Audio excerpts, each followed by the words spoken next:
Today, I want to bring your attention to a paradox. Various studies have shown that mental health has been declining steadily for over a decade.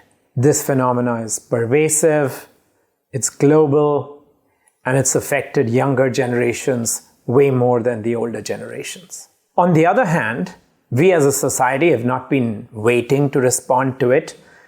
Healthcare companies, governments, organizations have responded valiantly, and there's been a huge increase in investments and efforts to stem this.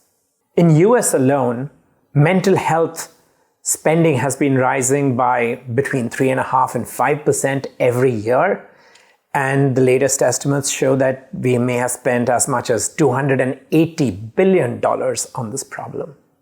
Yet, 1 in 5 adults continue to suffer.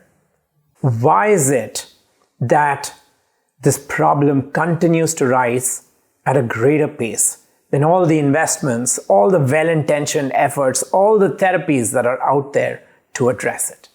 I would hypothesize that the reason we are still not able to move the needle is because many of the efforts, the investments, are really in what I would call the fix the person category. Meaning, if you're not feeling very well, perhaps you should log into your app and do some guided meditation, or perhaps if it's worse, then maybe you should see a therapist. And if you really need help, perhaps we could get you onto a drug therapy and so on. That's where the vast majority of investments are really going.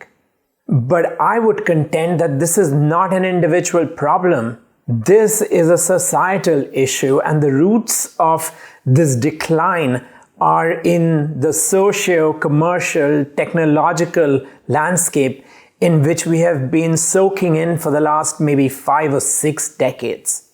There are 2 aspects that I would like to draw attention to. The first is a rise in individualism.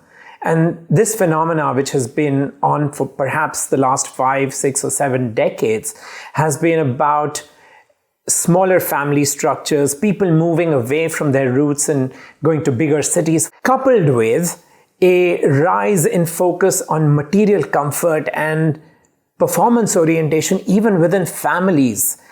And perhaps that rise in individualism may have something to do with this. And the second aspect is our relationship with technology. The smartphones have landed the world in the palms of our hands, and they have given us the possibility to ostensibly connect to anyone around the globe by merely pressing a button. But on the other hand, it has taken us away from in-person societal connections and promoted a more sedentary lifestyle, thus even further creating separation. So what might we do? Perhaps go back and examine our relationships with each other, and what might we do to bring greater cohesion, because human beings are inherently relational in nature.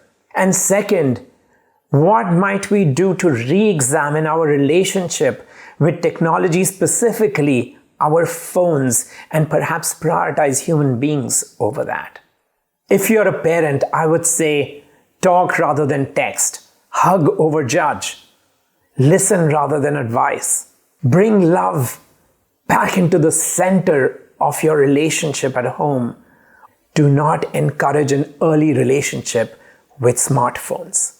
As institutions, organizations, schools, colleges, businesses, get intentional about community. Gather locally and often. Bring people together and let them share their stories. That's how great cultures are built. Celebrate together and commiserate together. And as each and every one of us, as people, we can all get agency back into our hands. Just measure what you treasure. Go ahead and take an assessment like the MHQ that gives you an overall understanding of your well-being and guidance on what you can do to enhance it.